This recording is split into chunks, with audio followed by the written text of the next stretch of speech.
Balu, we're going to Denver. We should talk about DAO SoDa. Like, how is the world really going to know about what we are doing?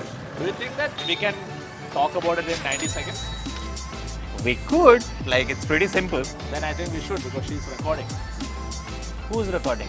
Devika. Hi, Devika. Folks, if you're going to be at ETH Denver, you should pay attention to this. Your friends at DaoLens are introducing DAO SoDa, which is going to be a phenomenal experience for you for 3 simple reasons.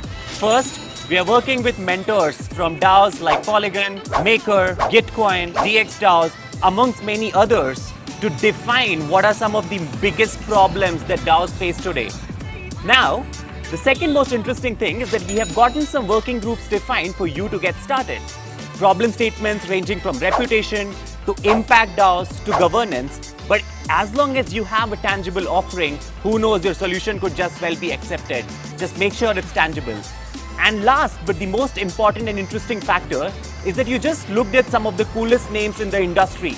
These people are going to mentor you, they're going to co-build with you, which means if your presentation really catches our attention, we are going to create working groups where you can think about launching these products. You can think about raising funds if it really takes off, and you can think about co-creating it with some of the best brains in the industry. Does that sound interesting to you? If it does, you should really check out the details in the description below. We'll see you at Denver. Was that 90 seconds?